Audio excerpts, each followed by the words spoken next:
Usually when we talk about a medical diagnosis, there's this distinct expectation of precision. It feels almost like engineering, right? Right, yeah. Like it should just make logical sense. Exactly. Like if someone falls and breaks their arm, an X-ray illuminates that jagged, unmistakable white line across the bone. And a doctor simply points to the screen and says, well, there it is. Right. It's visible, it's quantifiable, and it's completely binary. Like it's either broken or it's not broken. It is definitely a comforting way to view medicine. I mean, we really rely on clear external indicators to tell us what is happening internally. But imagine a scenario where that entire system of trust just completely falls apart. So a patient comes into the emergency room after a severe car accident with a totally crushed leg. Okay. And the attending physician checks the patient's foot, and there is a perfectly normal, strong pounding pulse. Right. The color is good, the limb feels warm. I mean, everything looks perfectly fine on the surface. But underneath that skin, like deep inside the leg, the muscle tissue is actively suffocating and dying. Yeah, it's one of the most terrifying paradoxes in trauma medicine, honestly. Because it goes against everything you're taught, right? Exactly. The very physiological sign we are universally taught to trust as proof of life, a strong, steady pulse, is completely lying to the observer in that moment. Wow. Well, welcome to this deep dive. Today, we are looking at a medical emergency that routinely breaks the rules of human intuition. We are exploring the intense, high-stakes pathophysiology of something called compartment syndrome. It's a fascinating and frankly brutal condition. It really is. So our mission today is to understand the actual physics of how dangerous pressure builds up inside a muscle, why diagnosing this has sparked, a decades-long medical debate, and why this invisible threat matters for everyone, from endurance athletes to earthquake survivors. There's a lot of ground to cover. There is. Okay, let's unpack this, because we hear the phrase all the time, but what exactly is a muscle compartment in the first place? Like anatomically, what are we talking about here? Well, to truly grasp the syndrome, you kind of have to rethink the architecture of your own body. Okay, how so? We tend to imagine our muscles and nerves and blood vessels just floating around loosely under our skin, like wires behind drywall. Right, just a bunch of stuff packed in there. Exactly.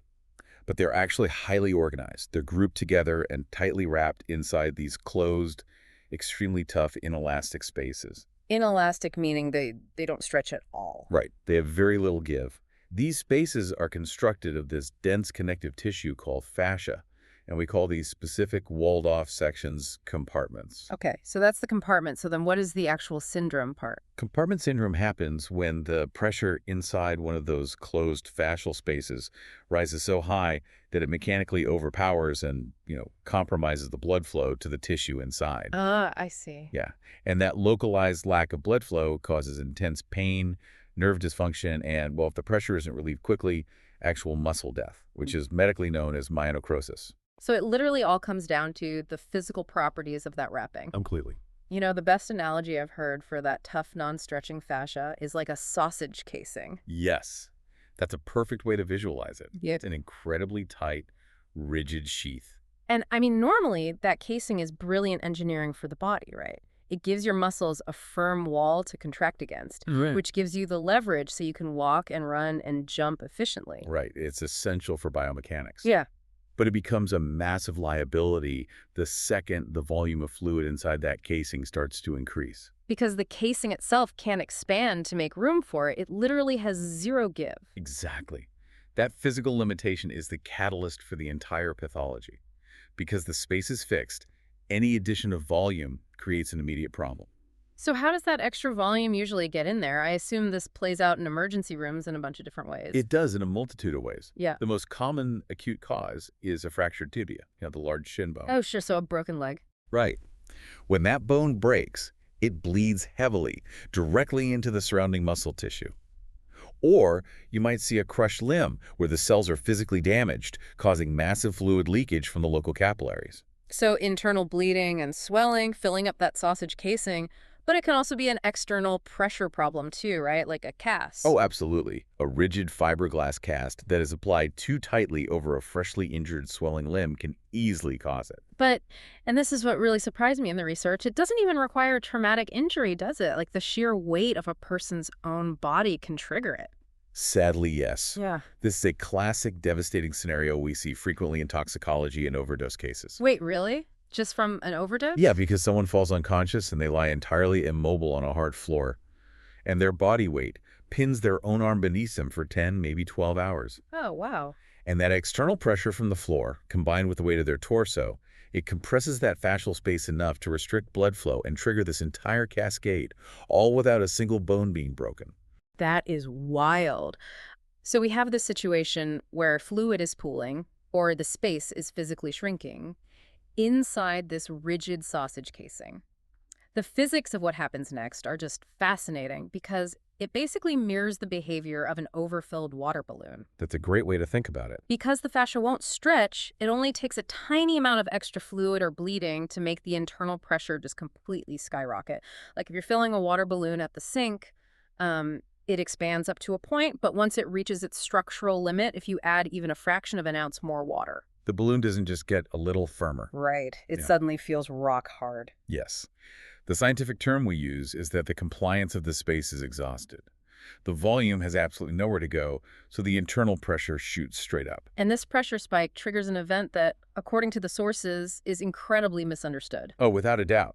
What's fascinating here is that this specific mechanism is actually the single most commonly mistaught concept in medicine regarding this condition. We are talking about the collapse of the arteriovenous pressure gradient. Precisely. Because when people hear, pressure cutting off blood supply, the assumption they naturally make is that the high pressure in the muscle physically pinches the giant main artery shut. Right, like a heavy work boot stepping on a garden hose. Exactly. But it doesn't. Yeah. It really doesn't. Tissue perfusion, which is the actual delivery of oxygen to your muscle cells, does not depend on the big artery being open. It doesn't. No, it depends on a microscopic pressure gradient down at the capillary bed. For cells to actually breathe, blood has to flow from the higher pressure arterioles into the incredibly delicate lower pressure venules. Right. And because those little veins, those venules, have such thin walls and operate at such a low pressure, they end up acting as the weak link in the chain. Exactly. They are the first things to get pinched shut by the rising pressure of the swelling muscle. So the low pressure veins collapse first. But wait, the high pressure artery upstream is still pumping, right? Yes. It has thick, muscular walls. It is still forcefully pumping blood into the compartment. So fresh blood keeps arriving, but it hits a wall. It literally cannot leave. So it creates this microscopic bottleneck. A devastating one, yeah. The blood backs up, which forcefully worsens the swelling, which in turn drives the pressure even higher, creating a vicious, accelerating cycle. So it's actively making itself worse. Completely. And eventually, the pressure inside the fascial compartment equals the pressure driving the blood in, and the gradient simply disappears. The blood stops moving. Yes. Oxygen delivery halts entirely at the cellular level. Even while the big artery upstream is still wide open and flowing, which is exactly why the timeline for this becomes so terrifying. Because the moment that gradient collapses, a biological clock starts ticking. A very fast clock. Yeah, because nerve fibers are incredibly delicate, right? They start showing functional changes within about 30 minutes of losing blood flow. They do. Nerves are highly sensitive to oxygen deprivation because of their massive metabolic demands.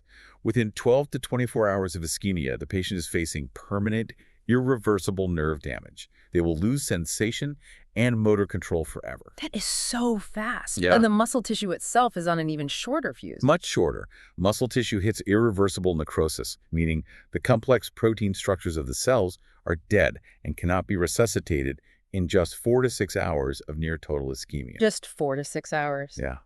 This is why compartment syndrome is never a problem if a physician just, monitors for a few days to see how it develops. It is an acute surgical emergency measured in hours, not days. Okay, so that brutal 4 to 6 hour timeline brings up a huge question. Because this lack of blood flow is happening down at the microscopic capillary level and not at the main artery, we run into a massive, dangerous misconception. We do indeed. Let me play devil's advocate for a second here. Go for it. If the blood flow to a patient's calf muscle is completely blocked, wouldn't a doctor just feel the patient's ankle, notice that the pulse is gone, and instantly know there's a major problem? I mean, no pulse equals bad, right?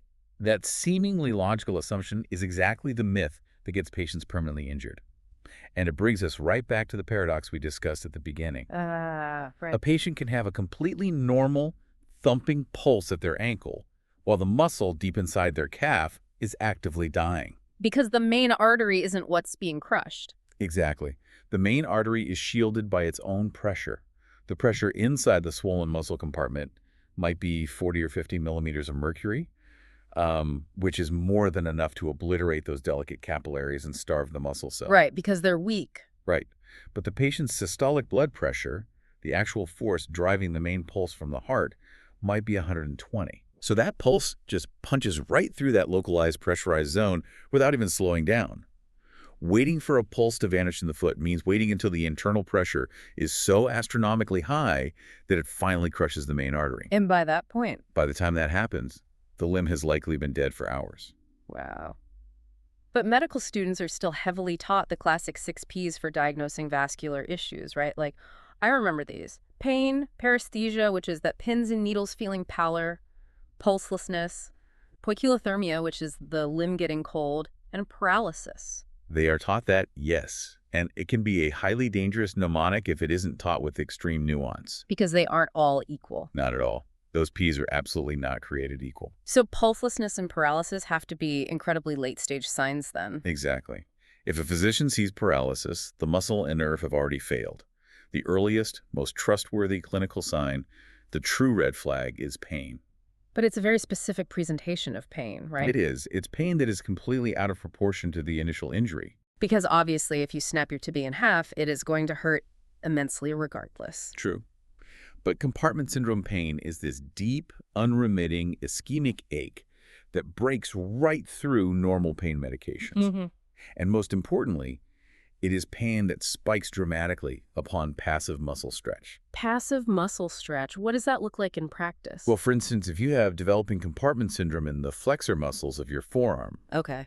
and I gently take your fingers and passively pull them straight back to stretch those specific forearm muscles, the pain will be blindingly excruciating. Oh, wow. I really want to highlight the real-world application here for you listening, because this is a scenario that plays out in clinics every day. Like, let's say a patient comes in, they get a rigid fiberglass cast put on a broken leg, and over the next few hours, they keep asking the nurses for more and more pain medication. Yes, that is a huge red flag. Right. That escalating need is a massive, blaring warning sign. It is not just normal post-injury discomfort, and it's definitely not just a patient having a low pain tolerance. No, it could literally be their muscle tissue suffocating inside that tight cast. Escalating analgesic requirements in a casted limb is one of the single most common patterns identified in misdiagnosis malpractice claims. It is a critical clinical warning. Since physical signs like pain can be subjective, and tricky to separate from normal fracture pain, how does a surgeon actually know for sure that the internal pressure is dangerously high before deciding to literally cut someone open? Well, this transitions us from clinical guesswork to a massive historical revolution and, frankly, an ongoing controversy in medicine. The history of how we measure this is so fascinating because for a very long time, doctors just had no tools to see inside the compartment at all. None. Back in 1881, a German surgeon named Richard von Volkmann noticed a devastating pattern. What was it? Children with broken arms were coming into his clinic with their bandages wrapped far too tightly. The external compression acted exactly like a tourniquet, and the result was massive muscle death. And when muscle dies, it doesn't regenerate. No, it turns into dense, fibrotic scar tissue, which then shrinks and tightens. So these kids were left with permanently clawed, contracted hands that were entirely useless. It's still called Volkmann's ischemic contracture today, right? Like the ultimate end-stage result of missing the diagnosis. Exactly. But for nearly a century after Volkmann described it, doctors knew the threat existed, but they still couldn't measure the internal pressure. So they were just flying blind. Totally blind. They just had to look at a swollen limb, touch it, and sort of guess if it felt too tight. Until the 1970s, the measurement revolution changes everything. Right. In 1975, an orthopedic surgeon named T.E. Whitesides proposed this simple, brilliant technique using a needle, a syringe of saline, and a mercury manometer to actually penetrate the fascia and measure the pressure inside the tissue. Wow, just directly tapping into it. Yeah. And a few years later, in 1981, a surgeon named Scott Mubarak teamed up with Alan Hargens, the physiologist who actually proved the capillary collapse theory we talked about earlier. Oh, nice. They developed the wick catheter technique. By placing tiny threads inside a catheter, they could keep the tissue from blocking the needle, which allowed for continuous, highly accurate pressure readings from deep inside the muscle over hours or even days. So what does this all mean? Because going from a doctor squinting at a swollen leg in 1881 to having a hard, quantifiable number on a digital monitor in the 1980s sounds like a massive It victory. was a huge victory. But ironically, turning a bedside guess into a hard number accidentally started a war over which number actually justifies surgery. Because once you can definitively measure something, well, you're forced to decide exactly where to draw the line. And so two fiercely competing definitions emerged in the orthopedic community. Right, which brings us to the first one, the absolute pressure definition. Exactly. And this is the rule that shows up on all the medical board exams because, it's universally simple to teach. Just a hard threshold. Yep. It states that any pressure inside the compartment above 30 millimeters of mercury is a surgical emergency. If you measure the tissue and the monitor says 32, you operate immediately. But then you have a more nuanced approach, which is the differential or delta pressure definition. Yes. In the 1990s, researchers Michael McQueen and Charles Court Brown in Edinburgh did some extensive continuous pressure monitoring on patients with tibial fractures. And what did they find? They proved that a static absolute number like 30 just isn't telling the whole physiological story. Because, as we established earlier, the core mechanism of muscle death is the collapse of the pressure gradient between the blood pressure and the tissue pressure. Because it's all about flow. Right. What actually matters is how close the internal compartment pressure is to the patient's diastolic blood pressure. So they proposed the delta pressure model. Yes. You take the patient's diastolic blood pressure and you subtract the compartment pressure. If that difference, the delta, drops below 30, it proves the gradient is actively failing, and you absolutely must operate. To make this concrete for you listening, imagine two wildly different patients in the trauma bay. Patient A is an 80-year-old with naturally very low blood pressure, maybe a diastolic of 50. Okay. But patient B is a 25-year-old bodybuilder with massive hypertension, boasting a diastolic of 100. That's a perfect example, because an absolute compartment pressure of 30 millimeters of mercury inside the leg might totally obliterate the blood flow in that hypotensive 80-year-old. Because they simply don't have the driving force to push past it. Right, their blood pressure is too low. Exactly. But that exact same local pressure of 30 in the hypertensive 25-year-old, their incredibly strong blood pressure pushes right past that resistance. Their muscle tissue is still getting plenty of oxygen. So if a surgeon blindly follows a strict absolute rule of 30, they might unnecessarily cut open the elderly patient, subjecting them to all these surgical risks, and then completely miss the diagnosis in a younger trauma patient whose baseline pressure is sky high. Which is exactly why this is still heavily debated in trauma centers today. It requires deep clinical judgment, not just looking at a number on a screen. Let me push back on this, though. If the stakes are this incredibly high, like if a muscle irreversibly dies in 4 to 6 hours, why not just perform the surgery liberally? Like, better safe than sorry, right? It's a common thought. The surgery is called a fasciotomy, where the surgeon takes a scalpel and slices long incisions down the length of that fascial sausage casing to release the pressure. So why not just slice it open if you are even slightly suspicious? Because a fasciotomy is an incredibly morbid procedure. You're leaving massive gaping wounds on a patient's limb that carry severe risks of bleeding and catastrophic infection. It's not a minor thing at all. Not at all. And the most famous cautionary tale of over-applying the better safe than sorry logic actually involves venomous snake bites. Yes. I wanted to bring this up because the physiological mechanics of snake bites completely upend the normal rules here. They really do. For decades, if a patient came into the ER with a rattlesnake bite on their arm, the limb would swell up to terrifying proportions. I mean, it looked mechanically identical to severe compartment syndrome. So surgeons operating on that preemptive logic would frequently perform deep fasciotomies to relieve the suspected pressure. Right. But they were entirely wrong about where the pressure was coming from. Completely wrong. When researchers finally conducted studies measuring the internal pressure of snake-envenomated limbs, they found that true compartment syndrome was incredibly rare. The snake venom wasn't swelling the deep muscle. The venom was specifically designed to cause massive capillary leakage in the subcutaneous tissue. Which is the fat and space outside the muscle compartments. Exactly. So the arm puffs up like a marshmallow, but the muscle inside its protective fascial casing is totally untouched. The deep internal pressure was perfectly safe. But meanwhile, snake venom aggressively destroys the human body's ability to clot blood. Right. Yes. So surgeons were making these massive deep incisions into patients who were experiencing medically induced hemophilia. It put patients at extreme, sometimes fatal, bleeding risks for absolutely zero physiological benefit. That is horrifying. It is the ultimate proof that a surgeon cannot just operate based on a limb looking swollen. They have to understand the internal physics. It really highlights how dangerous it is to apply a mechanical assumption without proving the pathology first. So if we connect this to the bigger picture, this pressure cooker mechanism isn't just happening in car crashes and snake bites. The physical logic plays out in three very distinct real-world stages. Yes, the first, as we mentioned, is everyday trauma. The tibial shaft fracture is the most common simply because the lower leg is a high-risk anatomical zone. It has incredibly dense fascia, tightly bound to the bone, leaving very little room for error. But the second stage totally surprised me. Endurance sports. Wait, you're telling me a perfectly healthy marathon runner or like a military recruit could be slowly choking off their own muscles just by training? They can. It is known as chronic exertional compartment syndrome, or CECS. But unlike trauma, it happens on a much slower, entirely reversible timescale. Okay, how does that work? Well, when you exercise vigorously, blood flow naturally increases, and your muscles actually physically expand in volume by about 20%. A 20% increase in volume inside a rigid container. Right.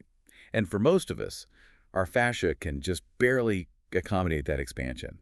But in some individuals, the fascia is structurally too thick and unyielding. So it just won't stretch at all. Exactly. So every time they run a few miles, their muscle swells, the internal pressure hits a critical threshold, the capillaries pin shut, and they experience intense cramping pain and tightness. But unlike a car crash, when they stop running and just rest, the demand for blood flow drops, the volume normalizes, and the pressure goes down. Yes, it resolves completely with rest. So it is usually treated with an elective fasciotomy, carefully planned minor surgery, to release that specific tight fascia rather than a middle-of-the-night emergency procedure. Okay, so that's the slow, athletic version. But the third stage is the absolute most extreme iteration. Mass casualty events, earthquakes, collapsed buildings. This is where localized compartment syndrome evolves into a systemic, whole-body crisis. Which is terrifying. During the 1941 London Blitz, a British physician named Eric Bywaters noticed a terrifying pattern in survivors who were pulled from the rubble of bombed-out buildings. They had been pinned under heavy stone and steel for 10, sometimes 20 hours. So their limbs were experiencing massive, prolonged crush injuries. Yes, and while they were pinned, the intense local pressure completely starved the muscle tissue, causing it to die. But Bywaters realized the true fatal danger occurred after they were pulled from the rubble. Because dead muscle doesn't just sit there quietly, it degrades. It breaks down in a process called rhabdomyolysis. The dead necrotic muscle cells basically burst open, releasing their intracellular contents directly into the systemic bloodstream. Just flooding the body. Right. And most notably, they release massive amounts of potassium and a very large oxygen-binding protein called myoglobin. And all that toxic debris heads straight for the body's filtration system. The kidneys. Myoglobin is a very large protein, and when massive quantities of it hit the delicate filtration tubules of the kidneys, it physically clogs them and poisons the cells. Wow. Bywaters called it Crush syndrome or Blitz kidney. The patient miraculously survives the collapsed building. Their pinned leg is freed, but days later, they die of acute renal failure. That's so tragic. It is. This mechanism is exactly why, after major modern earthquakes, international medical teams surge dialysis machines into the disaster zone. The localized pressure in a single crushed leg becomes a systemic poison that destroys the kidneys. The scale of that is just incredible. And honestly, the core concept scales up even further. Like, does this same physical logic apply elsewhere, like the abdomen? It absolutely does. Yeah. Because it turns out, abdominal compartment syndrome is a very real, very deadly condition. The exact same physics, rising pressure defeating blood perfusion, applies to the belly. If a trauma patient's abdomen fills with fluid or blood, the rising pressure physically compresses the diaphragm upward so their lungs can't expand. Right, they literally can't breathe. And it crushes the blood supply to their internal organs, starving the liver and the bowels. It really proves that the core principle is universal across the human anatomy. It is one physical mechanism playing out across many anatomical stages. Here's where it gets really interesting, because we've covered a lot of ground today. If you take away anything from this deep dive, let it be these core truths. First, A normal thumping pulse does absolutely not rule out compartment syndrome. Waiting for the pulse to vanish is a deadly mistake. Second, the earliest, most reliable warning sign isn't paralysis. It is pain completely out of proportion to the injury, especially when the muscle is passively stretched. Third, whether a surgeon trusts an absolute pressure number or the delta between the compartment and the patient's blood pressure, the biological clock is brutally short. You have 4 to 6 hours before that tissue is gone forever. The physical laws of pressure and flow are entirely unforgiving. But, the most unsettling aspect of this condition isn't just the damage the pressure causes. What is it? It is what happens the exact moment a surgeon successfully intervenes to fix it. We call it ischemia reperfusion injury. Okay, ischemia reperfusion injury. Imagine that tight fascial compartment as a dam. For hours, while the muscle was suffocating, it was frantically building up highly toxic metabolic byproducts, lactic acid, potassium, myoglobin. But they were all trapped behind that wall of pressure. Exactly. But the moment a trauma surgeon takes a scalpel and slices that fascia open to save the limb, they drop the pressure. Fresh, oxygenated blood violently rushes back into the starving muscle. Which is good for the muscle, right? It is, but as it washes in, it flushes all of that accumulated cellular poison directly back out into the main bloodstream. Oh, no. Straight to the heart. A sudden, massive wave of potassium can trigger an instantaneous fatal cardiac arrhythmia. The terrifying reality for a trauma surgeon is that the very act of releasing the pressure to save the patient's leg carries the intense physiological risk of stopping their heart on the operating table. Oh, wow. It really forces you to completely rethink how delicate the balance of pressure and flow inside our bodies truly is. Thank you for joining us on this deep dive. Keep questioning the world around you, and remember, sometimes the greatest dangers are the ones you can't even feel a pulse for.